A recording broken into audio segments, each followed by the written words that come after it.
찬송가 171장 하나님의 독생자, 우리 다 함께 찬양하겠습니다.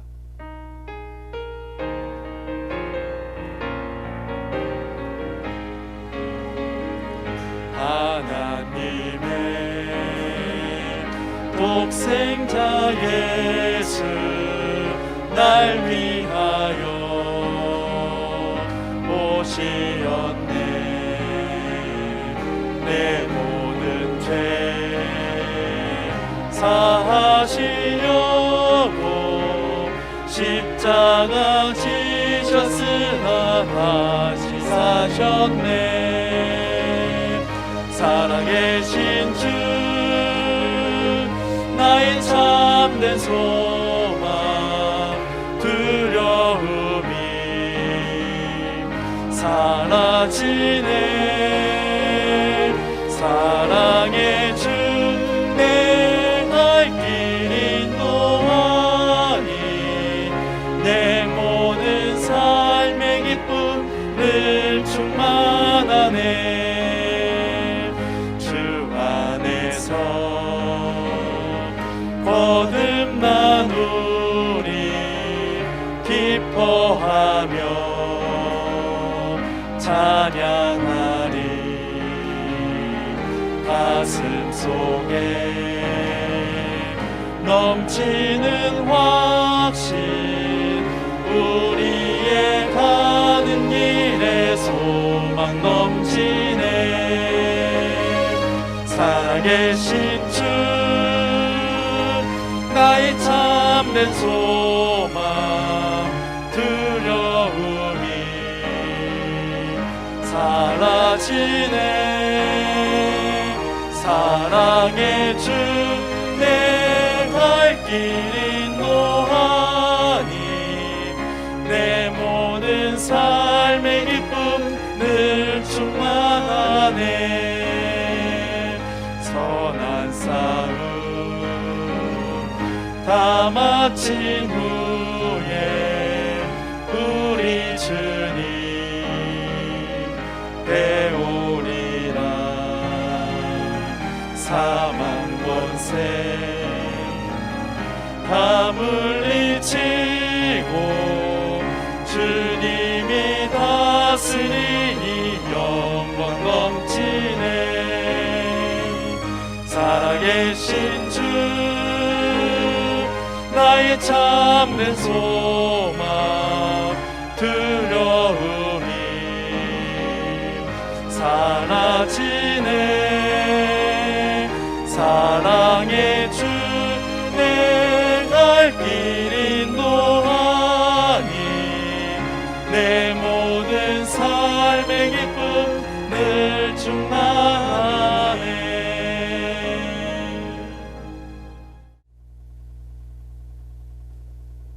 우리 다 같이 일어나셔서 큰 영광으로신 주님을 찬양하며 예배의 자리로 나아갑니다.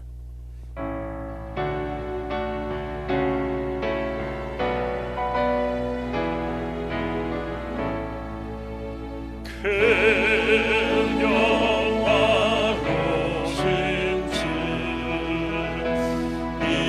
이곳에 오셔서 인모인 자들로 주 백성 삼으사 그 중에 항상 계시고 그 중에 항상 계시고 그 영광 나타내소서.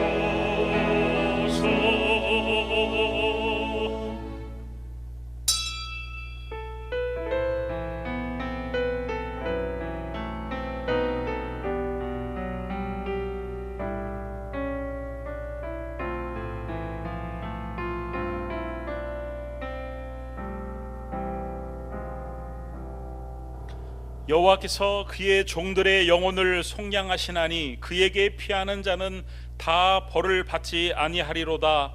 십자가의 은혜로 우리를 속량하사 구원하신 은혜의 하나님, 이 시간 우리에 드려지는 이 예배가 그 사랑과 은혜에 반응하여 감격하며 신령과 진정으로 드리는 예배가 되며 주께서 기뻐하시는 은혜가 풍성한 예배가 되기를 예수님의 이름으로 기원하옵나이다. 아멘. 우리 신앙 고백하겠습니다. 전능하사 천지를 만드신 하나님 아버지를 내가 믿사오며 그 외아들 우리 주 예수 그리스도를 믿사오니 이는 성령으로 잉태하사 동정녀 마리아에게 나시고 본디오 빌라도에게 고난을 받으사 십자가에 못 박혀 죽으시고 장사한 지 사흘 만에 죽은 자 가운데서 다시 살아나시며 하늘에 오르사 전능하신 하나님 우편에 앉아 계시다가 저리로서 산자와 죽은 자를 심판하러 오시리라. 성령을 믿사오며 거룩한 공예와 성도가 서로 교통한 것과 죄를 사하여 주시는 것과 몸이 다시 사는 것과 영원히 사는 것을 믿사옵나이다. 아멘. 우리 찬송가 304장 그 크신 하나님의 사랑 찬양합니다.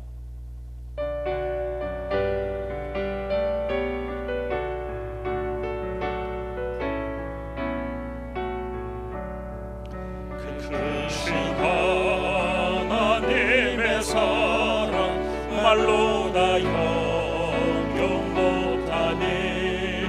저 높고 높은 별을 넘어 이 낮고 낮은 땅 위에 재범한 영혼 구하려 그 하늘 보내사 화목제물 삼으시고 죄 용서하셨네.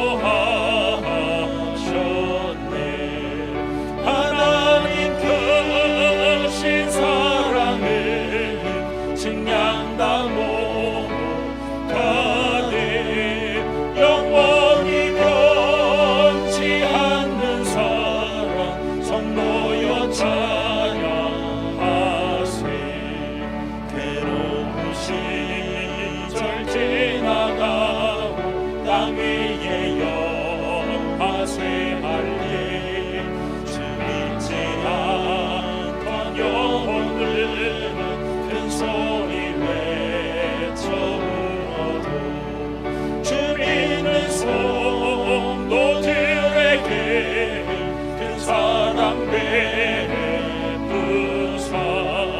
우리의 죄 사했으니 은혜의 잊을까. 하나님 크신 사랑을 증량다 못하네. 영원히 변치 않는 사랑 성도여 찬양하세.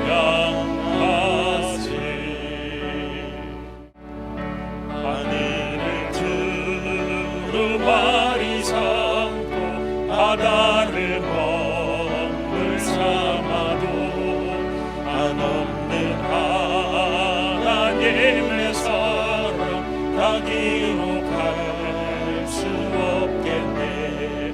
하나님의 크신 사랑 그 어찌 닿았을까. 저 하늘 높이 쌓아도 세우지 못하리. 하나님 크신 사랑을 증량다 못하네. 영원히 변치 않는 사랑 성도여 찬양하세. 우리를 대표해서 김호진 장로님 기도해 주시겠습니다.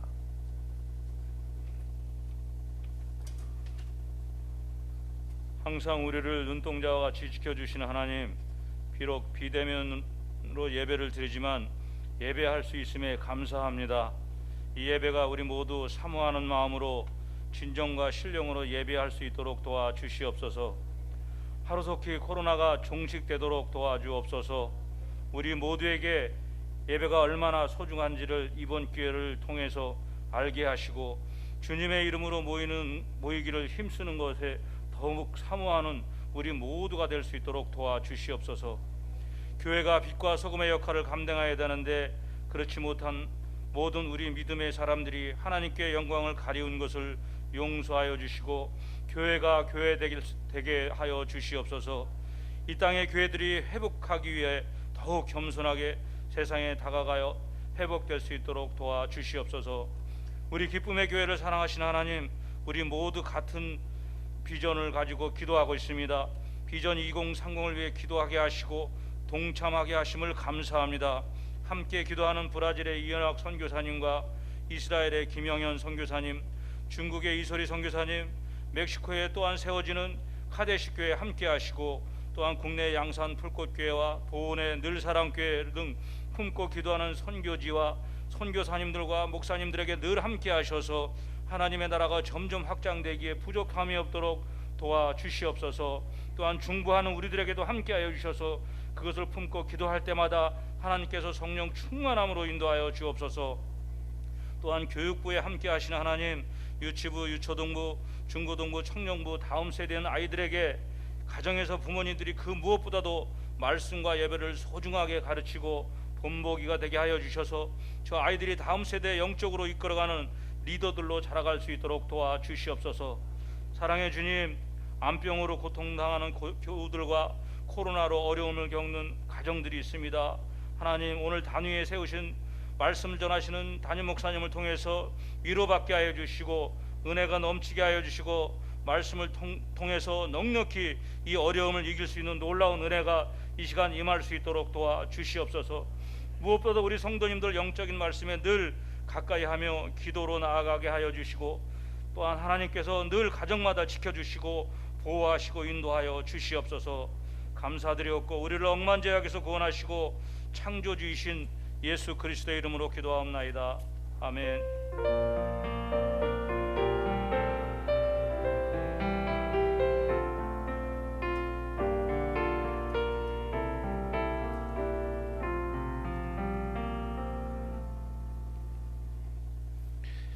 하나님 말씀은 신약성경 로마서 3장 19절에서 28절까지의 말씀을 우리 서로 한 절씩 읽도록 하겠습니다. 신약성경 243페이지입니다. 로마서 3장 19절부터 28절까지 말씀입니다. 신약성경 243페이지입니다.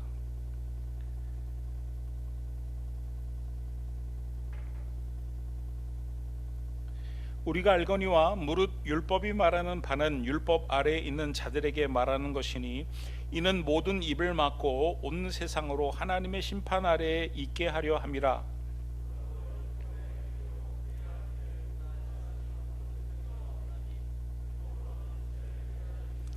이제는 율법 외에 하나님의 한 의가 나타났으니 율법과 선지자들에게 증거를 받은 것이라.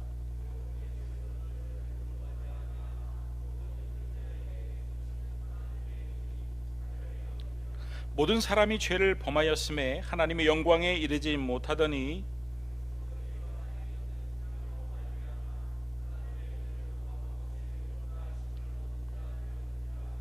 이 예수를 하나님이 그의 피로써 믿음으로 말미암는 화목 제물로 세우셨으니 이는 하나님께서 길이 참으시는 중에 전에 지은 죄를 간과하심으로 자기의 의로우심을 나타내려 하심이니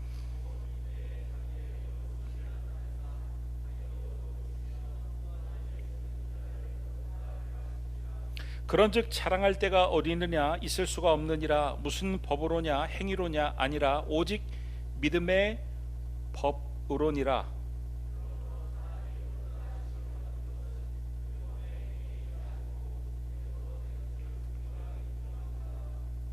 아멘. 할렐루야. 오늘도 예배를 드리는 모든 우리 성도인들의 심정 가운데 하나님께서 귀한 깨달음과 은혜 주시기를 바랍니다. 제가 처음 사역을 했을 때가 30대 중반 때였습니다. 그리고 제가 제일 처음 맡은 부서가 중고등부였습니다.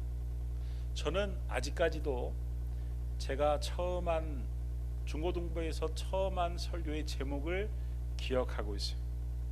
대단한 거 아닙니까? 20년도 넘었는데 기억하고 있습니다. 그 기억을 하게 된 계기가 있습니다. 그 교회의 담임 목사님이 제가 사역을 처음 한다고 말씀을 드렸더니 제가 첫 설교하는 게 참 궁금했던 모양입니다.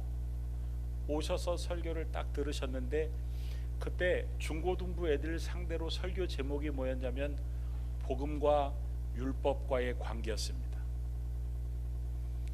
아무도 안 웃으시네요. 설교를 무사히 마치고 제가 목사님께 끌려갔을까요? 안 끌려갔을까요? 저를 그래도 수준 있게 보시는군요. 끌려갔습니다. 목사님이 저한테 그런 말씀을 하시더라고요.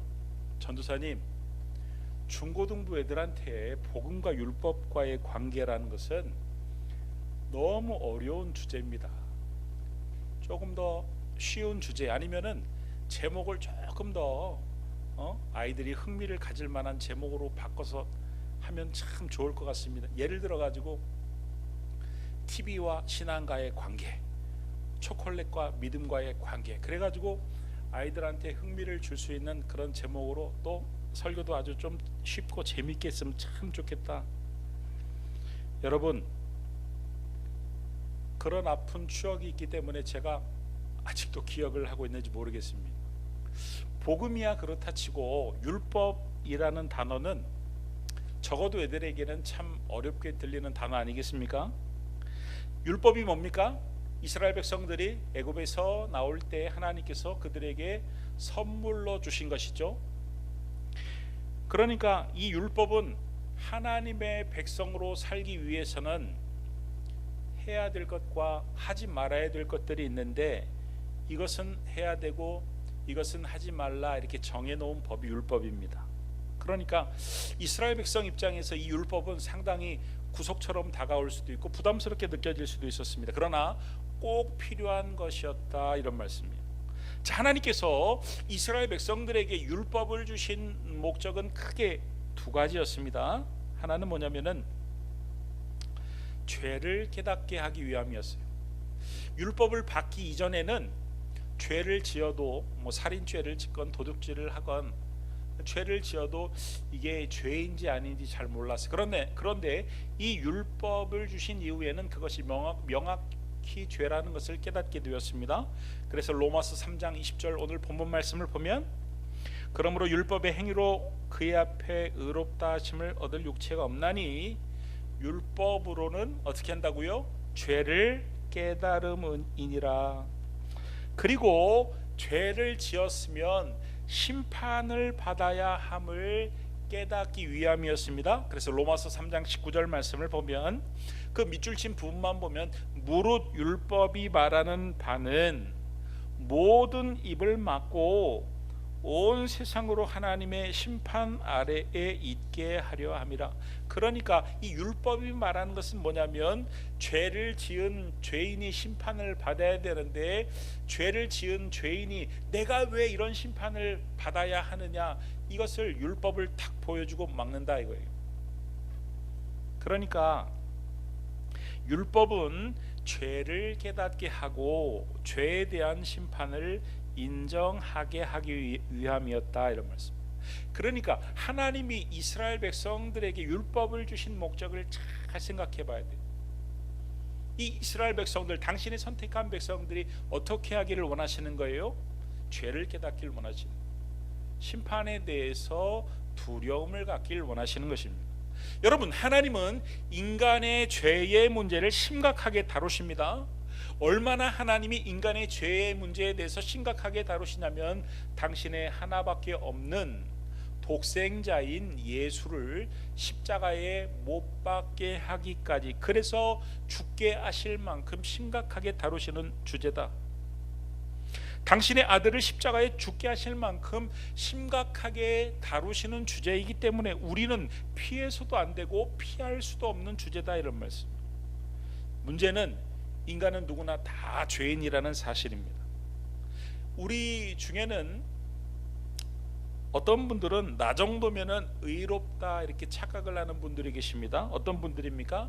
특별히 지금까지 인생을 살면서 착하게 사셨던 분들, 남들에게 해코지 한번 안 하고, 또 다른 사람들이 저 사람을 소개할 때 법 없이도 살 사람이라고 말하는 분들, 참 저 사람 좋은 사람이야, 훌륭한 사람이야, 도덕적이고 반듯한 사람들, 그런 사람들이 되게 그렇습니다. 그러나 여러분, 그것은 인간의 기준이지, 인간의 기준으로 봐서 괜찮은 것이지, 하나님이 정하신 기준으로 보면 모두 미달이다, 이런 말씀이에요. 여러분, 기독교에서 말하는 죄와 일반 세상에서 말하는 죄의 기준은 완전히 다릅니다. 여러분, 일반 세상에서의 죄는 드러난 것만 죄로 인정합니다. 드러나지 않으면 그 어떤 것도 죄가 아닙니다. 철저히 증거 위주입니다. 증거가 드러나야 죄인 거예요. 그러나 기독교에서 말하는 죄는 드러난 것뿐만 아니라 마음으로 짓는 죄도 죄라 말합니다. 예수님께서 뭐라고 말씀하셨습니까? 사람을 죽이도록 미워하는 것은 살인죄다. 남의 것을 훔쳐서라도 갖고 싶다는 마음을 품으면 이미 도둑질한 죄다. 여자를 보고 음심을 품으면 간음을 한 죄다 같다, 이렇게 말씀하셨어요. 그래서 여러분, 하나님의 기준으로 보면 죄인이 아닌 사람이 아무도 없다는 것입니다. 로마서 3장 10절 말씀에 기록된 바 의인은 없나니 하나도 없으며, 하나도 없으며.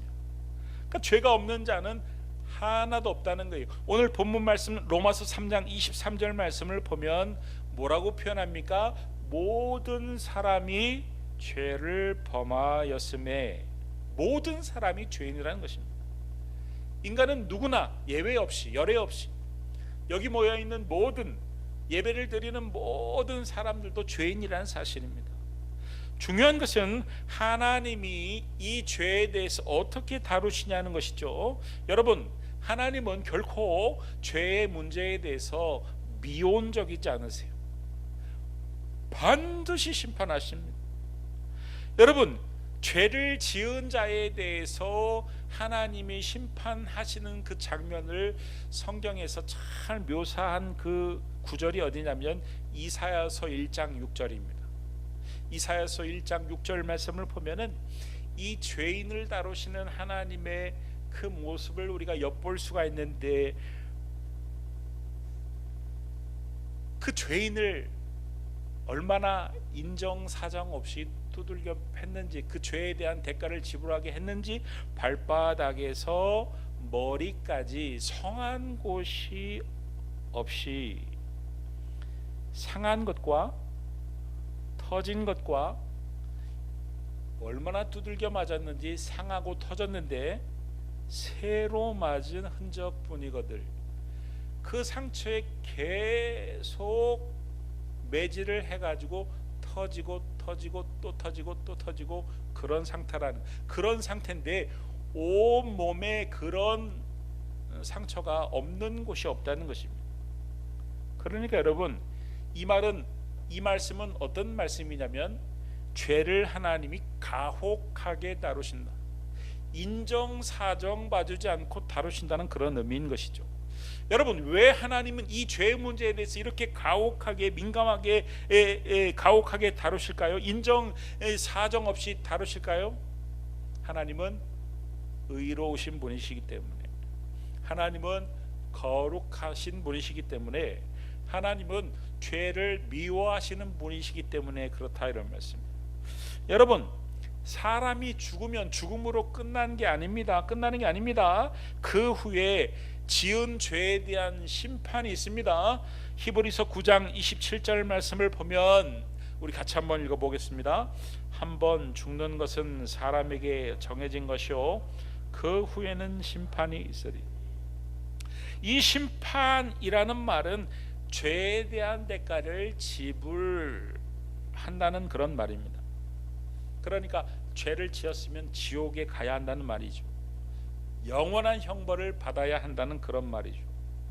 몇 년 전에 그 영화 신과 함께를 보면은 사람들이 굉장히 많이 봤습니다. 그러니까 사람들은요, 사후 세계에 대해서 관심들이 굉장히 많아요. 어떤 일이 벌어질까에 대해서 굉장히 관심이 많습니다. 거기에 보면 지옥에 대한 묘사들이 있는데 여러분, 상상이지만 우리가 지옥에 가서 받아야 될 영원한 형벌에 비하면 그거는 약소한 수준이다. 더 가혹하면 더 가혹했지 결코 덜하지 않는다라고 말씀을 드릴 수 있습니다. 우리 중에 어떤 분은요, 지옥을 무시하는 분들이 있습니다. 야, 먹고 살기 힘들어 죽겠는데, 야, 지금 먹고 살기 힘들어 죽는 이게 지옥이지, 그거 나중 문제 아니야. 아우, 신경 쓰기도 싫어. 여러분, 지옥이 나중 문제가 아닙니다. 죽음이라는 것이 나중에 찾아오는 게 아니에요. 죽음이라는 것은요, 언제 올지 모릅니다. 그래가지고 우리 어르신들이 그런 말 잘하잖아요. 오는 순서는 있을지 몰라도 가는 순서는 없다. 여러분, 이 죽음이라는 것은 언제 숨어 있다가 튀어나오는 도적과도 같다.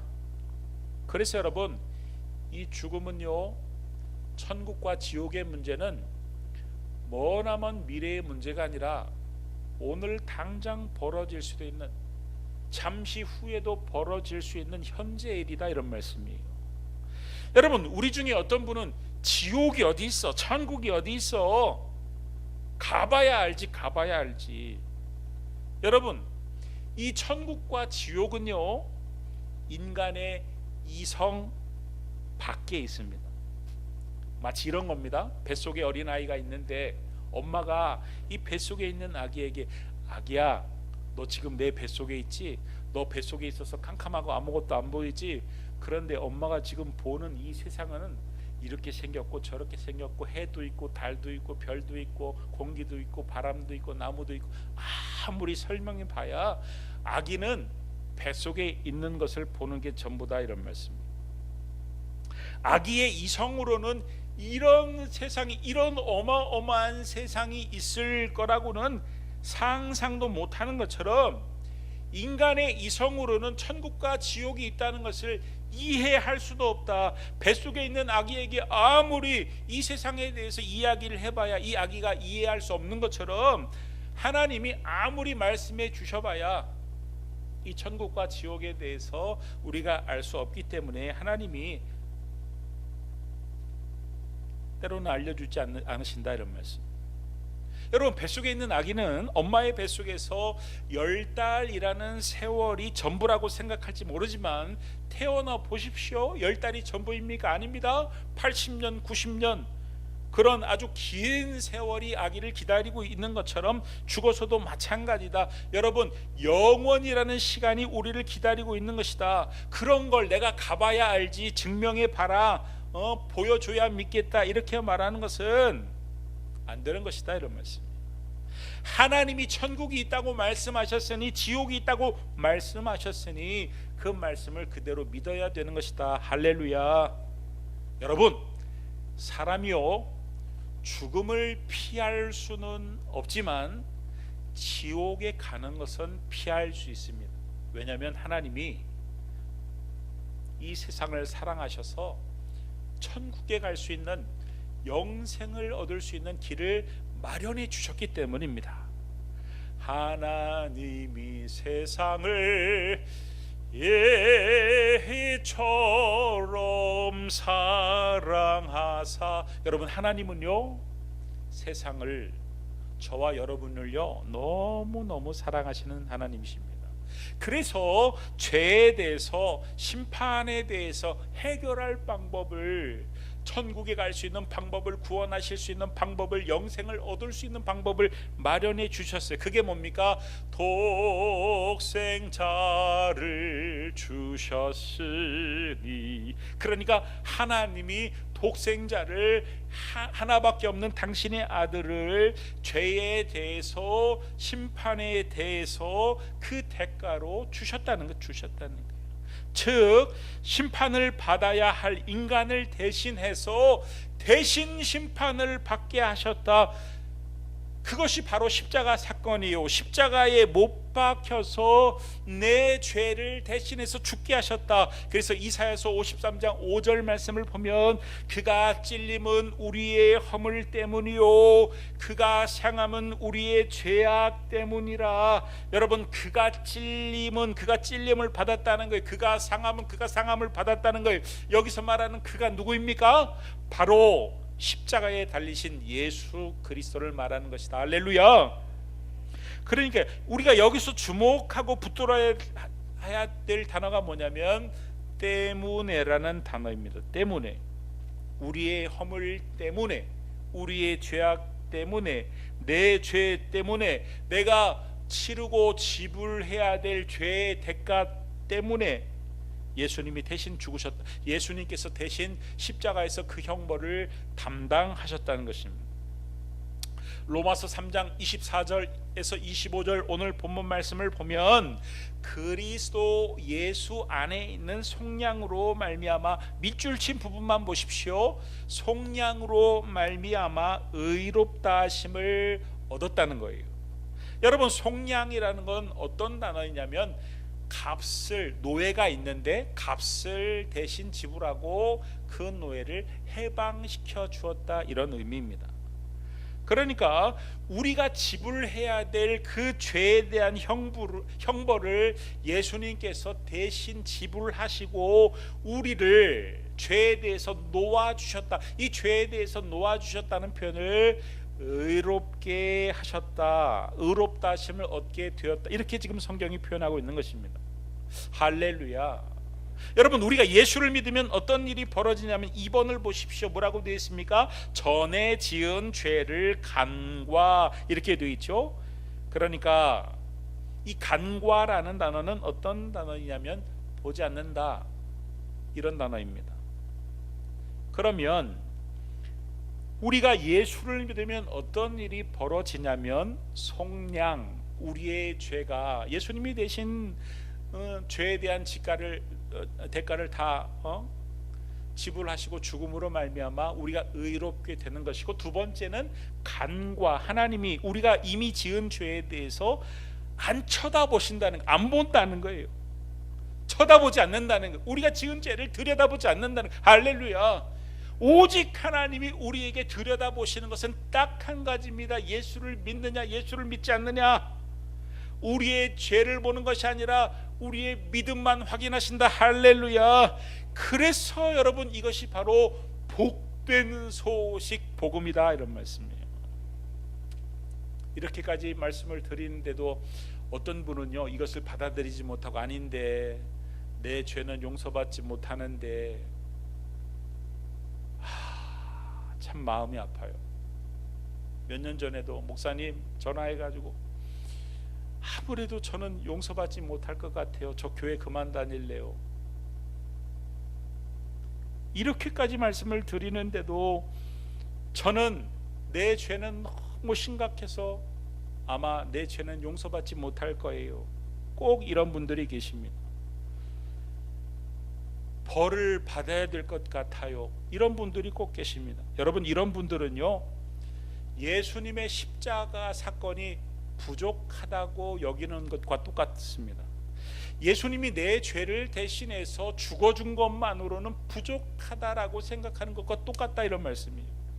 여러분, 십자가는 완벽합니다. 충분합니다. 우리의 죄에 대한 대가를 주님은 십자가에서 완벽하게 충분하게 치르셨습니다. 그래서 예수님은 십자가에서 죽으실 때 다 이루었다, 테텔라스타이, 무슨 단어입니까? 다 값을 지불했다, 이런 뜻입니다. 다 갚았다. 우리의 죄에 대한 대가를 주님이 다 치르셨어요.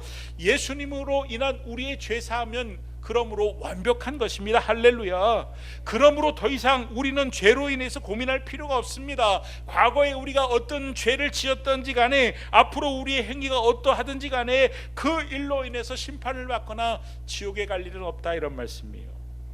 할렐루야.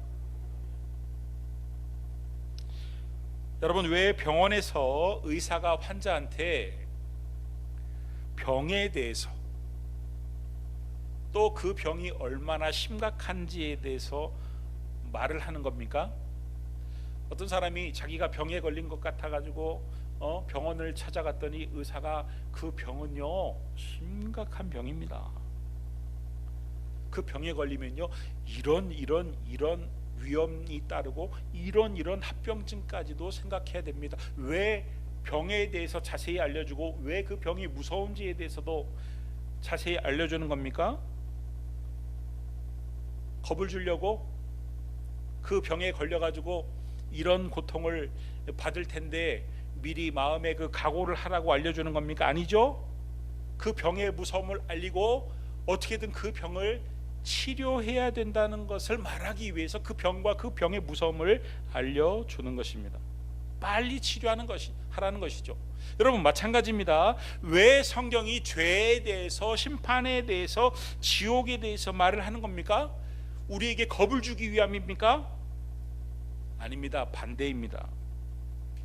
요한복음 3장 16절 말씀에 하나님이 세상을 이처럼 사랑하사 독생자를 주셨으니 이는 그를 믿는 자마다 멸망하지 않고 영생을 얻게 하려 하심이라. 그러니까 하나님의 목적은 죄에 대해서, 심판에 대해서, 지옥에 대해서 말씀하시는 것은 우리를 사랑하사 단 한 사람이라도 지옥에 가지 않고 심판에 빠지지 않고 영생을 얻게 하려, 구원을 얻게 하려 합니다. 이런 말씀이에요. 할렐루야. 우리 중에 어떤 분은요 신앙생활도 안 하면서 교회도 나오지 않으면서 나는 그래도 예수 믿어요 이런 태도로 일관하는 분들이 계십니다. 여러분 이런 분들은 어떤 분들입니까? 마치 이런 것과 똑같은 것이죠. 심각한 병에 걸려가지고 오늘 죽을지 내일 죽을지 모르는데 나는 내 병 알아요. 내 심각한 것도 알아요. 병원에 가면 좋은 일이 있을 줄도 알아요. 의사가 치료도 잘해주는 줄 알아요. 그러면서 정작 병원은 안 가는 사람하고 똑같은 사람입니다. 정작 의사를 안 만나는 사람과 똑같은 사람입니다. 정작 자기가 심각한 그 병에 걸려가지고 죽어가고 있는데 치료를 안 받는 것과 똑같은 사람입니다. 여러분 중요한 것은 지식이 아닙니다. 아는 게 아닙니다. 태도가 중요한 것입니다. 여러분 그렇습니다. 하나님 저는 죄인입니다. 나는 심각한 죄인입니다. 죽어 마땅한 죄인입니다. 이렇게 인정하고 주님 앞에 나오는 이 태도가 중요합니다. 그래야 치료가 일어나고 그래야 회복이 일어나고 그래야 믿음이 생기고 그래야 영생을 얻고 그래야 구원을 받는 것입니다. 할렐루야. 맨날 안다 하면서 나오지 않는 것은 아는 게 아닙니다. 여러분 환자가 자신의 심각함을 인정하고 병원을 가야지, 의사를 만나야지, 수술을 하든 치료를 하든 뭐를 하든 낫는 것이지 맨날 됐어요, 언젠가 가겠죠, 나중에 갈게요, 아직은 갈 마음이 안 생겨요. 여러분 갈 마음이라는 것은요, 내가 교회 갈 마음, 내가 예수 믿을 마음, 갈 마음이라는 것은요 가서 은혜를 받다 보면 생기는 것입니다. 가서 은혜를 받다 보면 그 안에서 치료가 일어나고 회복이 일어나고 그래가지고 다음 주에도 가야 되겠다 이렇게 갈 마음이 생기는 것이지, 가보지도 않으면서 갈마마 생겨라 갈마마 생겨라 맨날 갈 마음이 생기면 갈게요 이런 태도로 일관하면은 평생 못 가는 것입니다. 여러분 그러다 갑자기 죽으면 어떻게 되겠습니까? 그러면 정말 큰일 나는 것입니다. 그래서 신앙생활 하는 것은요, 그래서 교회에 가는 것은요, 그래서 구원을 받는 일은요 미루면 안 됩니다. 지금 결단해야 되는 것입니다. TV에 보면은 아는 형님이라는 그런 예능 프로그램이 있는데, 제가 본 거는 아니지만 아무튼 인터넷의 기사를 제가 봤어요.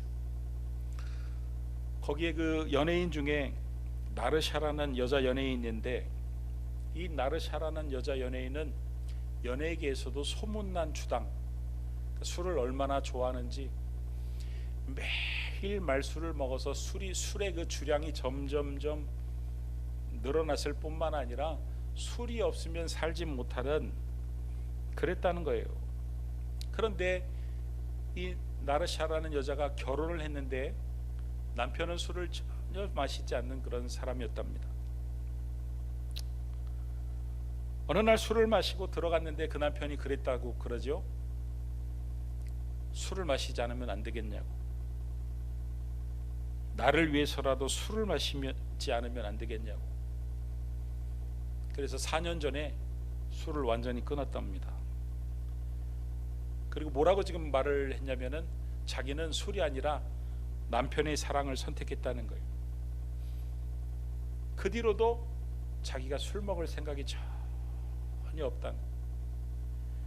여러분, 겉으로는 술을 끊은 거지만 속으로는 술이 주는 만족함의 자리를 남편의 사랑이 대신 채운 것이죠.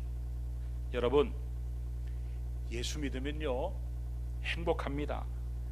왜냐하면 정말 나도 내 자신을 사랑하지 못할 때가 참 많이 있는데 나 같은 죄인을 위해서 우리 예수님이 죽어 주셨다, 목숨을 바쳐 사랑하셨다, 그 은혜를 제대로 깨달으면요 얼마나 행복한지 몰라요.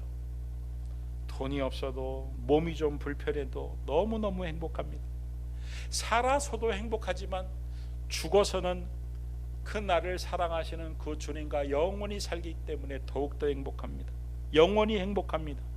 여러분, 하나님의 사랑은요 여러분의 허전함을, 여러분의 목마름을 충분히 채우실 수 있는 사랑인 줄 믿으시기 바랍니다. 하나님은 여러분을 사랑하세요. 그냥 사랑하시는 것이 아니라 증거를 내어놓고 사랑하세요. 그야말로 목숨을 다해 사랑하세요. 당신의 아들보다 여러분을 더 사랑하세요. 여러분이 진심으로 행복하기를 바라세요. 여러분이 영생이 얻기를 바라시고 천국 가기를 간절히 바라십니다. 내가 너를 만족시켜 줄 수 있다고 말씀하십니다. 수고하고 목마른 자들아 다 내게로 오라고 말씀하십니다. 내가 너희를 쉬게 하리라 약속하십니다. 여러분, 이것이 바로 오늘 우리가 붙잡아야 될 인생의 핵심이다, 이런 말씀이에요. 여러분, 구원을 받는 것, 영생을 얻는 것, 천국에 가는 것, 이것보다 더 중요한 인생의 핵심은 결단코 없습니다. 이 인생의 핵심을 정면으로 부딪히고 해결해야지 피하고 미루면 절대 안 된다, 이런 말씀입니다. 지금 결단해야지, 지금 결단해야지. 나중에 기회가 되면, 내가 갈 마음이 생기면 결단하겠다, 자꾸 미루면 절대로 안 된다. 왜냐하면 너무너무 중요한 문제이기 때문에. 어쩌면은 지금 이 설교를 듣는 어떤 분은 마지막 선택의 기회, 일생일대의 기회일 수도 있어요. 오늘이 마지막 기회일 수도 있습니다.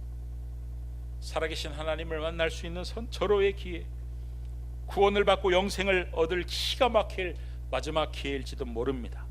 그러니까 지금 결단하시고, 지금부터 신앙생활, 지금부터 교회 나오셔야 돼요. 지금부터 예수 믿고 천국 갈 수 있기를, 영생을 얻을 수 있기를. 그래서 살아서도 행복하고 죽어서도 영원히 행복할 수 있는 저와 우리 기쁨의 교회 성도님들과 그에 속한 모든 가족들이 다 될 수 있기를 예수님의 이름으로 축원합니다.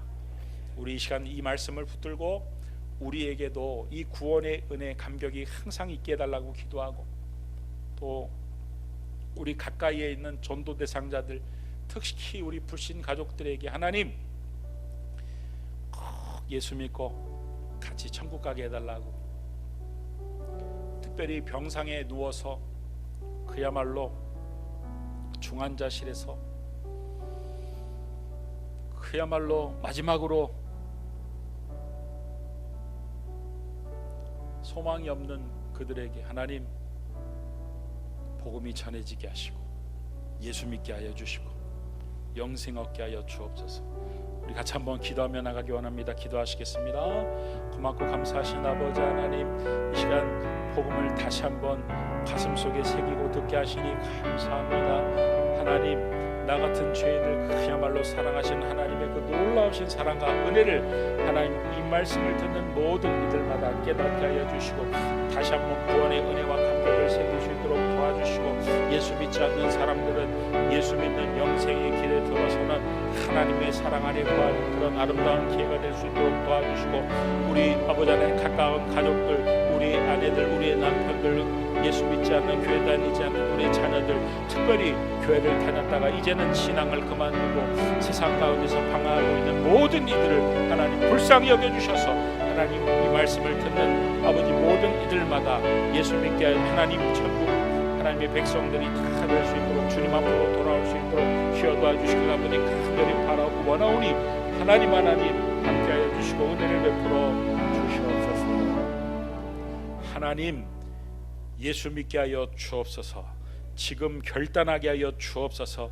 영생 얻게 하여 주옵소서. 예수님의 이름으로 기도드립니다. 아멘.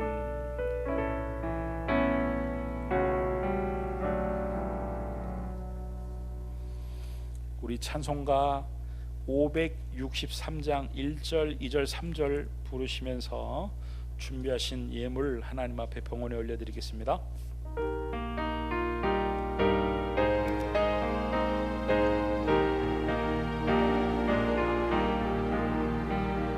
예수 사랑하심에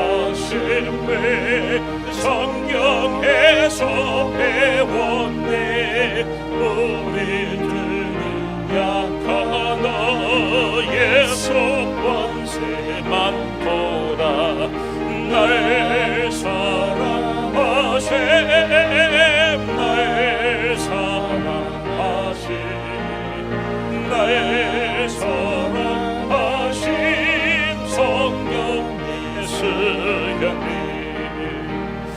나를 사랑하시고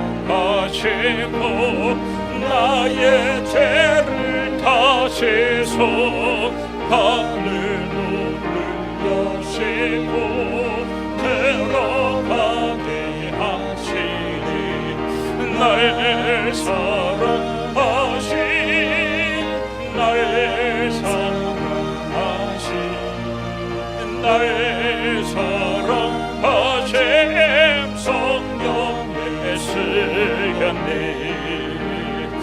내가 연약할수록 더욱 귀히 여기서 높은 보좌 위에서 낮은 나를 보시네.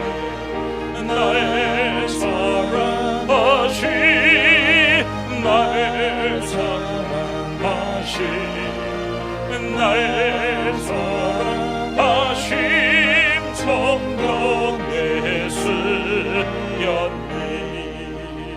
우리 드려진 헌금을 위해서 기도합니다. 하나님 감사합니다. 이 예물을 하나님 앞에 드림은 우리의 작은 믿음의 표현이오니 하나님께서 기쁘게 받아주시고 우리의 삶에 한없는 자비와 은혜를 허락하여 주시되 풍성하게 허락하여 주시옵소서. 하나님 이 세상을 살면서 돈이 꼭 필요한 이 세상을 살면서 돈이 하나님이 되지 않게 하여 주시고, 하나님을 섬긴다 하면서 돈을 더 섬기지 않게 하여 주시고, 항상 깨어있게 하여 주시고, 언제나 하나님이 쓰시고자 하는 일에 기쁜 마음으로 내어 드릴 수 있는 복의 근원들이 다 되어질 수 있도록 주님 도와 주시옵소서. 우리 가운데 병약한 자들이 있습니다. 암이 재발하여 고통 가운데 있는 이들이 있습니다. 하나님이여, 영적으로 힘든 이들이 있고 정신적으로 불안정한 이들이 있고 하나님 잠을 이루지 못하는 이들도 있습니다.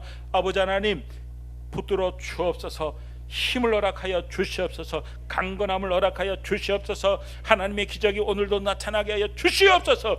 고침을 받고자 하나님 앞에 기도할 때 하나님이 고쳐주시고 일으켜 세워주시고 믿음의 선포가 이루어지게 하여 주시옵소서. 하나님의 능력이 살아있는 능력이 오늘도 나타날 수 있도록 도와주시옵소서. 하나님, 우리가 교회에 나와서 비록 아버지 하나님 대면으로 예배를 드리지 못할지라도 우리 신앙이 사그러들지 않게 해주시고 오히려 이 일로 말미암아 하나님을 향한 열망이 우리 안에 가득할 수 있도록 도와주시옵소서. 예배를 사모하는 마음이 점점 더 커지게 하여 주시옵소서. 선교에 대한 열정이 점점 더 커지게 하여 주시옵소서. 하나님, 특별히 불신 가족들이 있습니다. 특별히 예수를 잘 믿다가 중간에 아버지 낙심하여 그만두는 이들이 있습니다. 하나님, 오늘 이 말씀을 듣고 힘을 내게 하여 주시고 복음을 듣고 영생을 얻게 하여 주시고 다시금 신앙생활할 수 있도록 은혜를 더하여 주시옵소서. 살아계신 하나님이, 능력이 계신 하나님이 도와 주시옵소서. 예수님의 이름으로 기도드립니다. 아멘. 할렐루야. 강구 말씀드립니다. 월요일 돌아오는 월요일 날 평양 제일로의 교직자 회가 우리 교회에서 11시에 모임이 있습니다. 그리고 우리 김영현 선교사님, 이연학 선교사님 새로운 소식이 게시판에 있는데, 특별히 우리 이스라엘 김영현 선교사님 그 사역하시는 그 현장에 리모델링 공사가 있어서 교회에서 특별 헌금을 200만 원을 보내드렸습니다. 그리고 카데시 교회의 나머지 건축 잔금을 그야말로 우리 이 성도님들이 얼마나 마지막까지 최선을 다해서 헌금들을 해주셨는지 너무너무 감사드리고, 건축 헌금을 다 보내드렸고 기도하며 우리가 그 건축하는 과정을 같이 한번 지켜보며 기도하며 나가기 원합니다.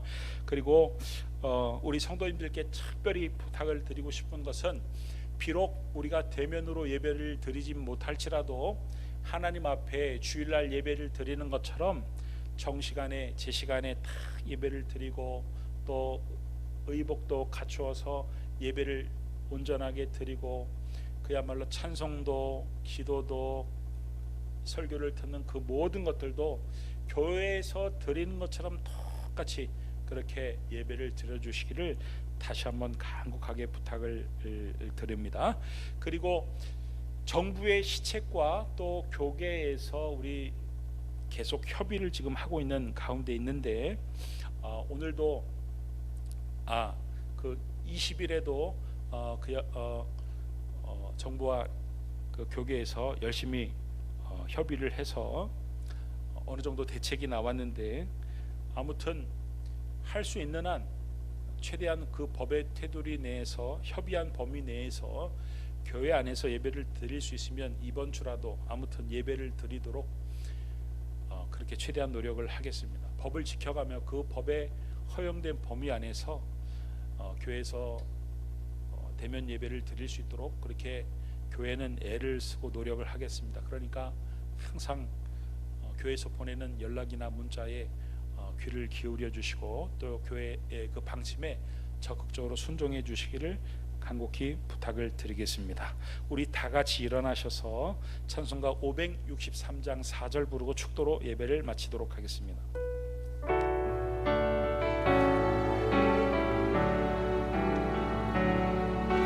세상 사는 동안에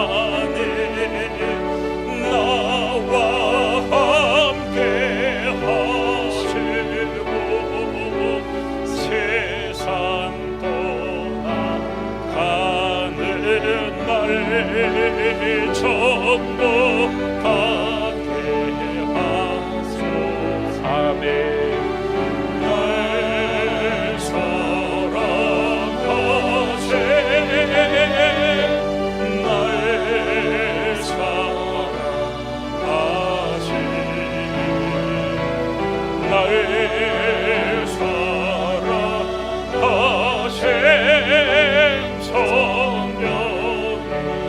날 사랑하시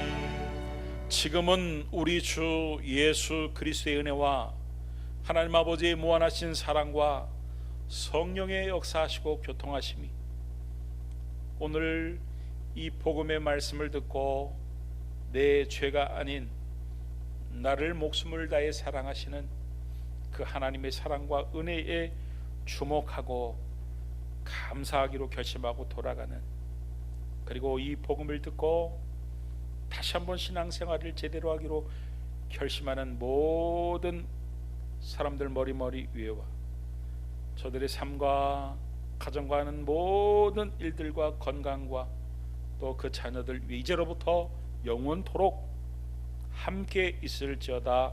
아멘.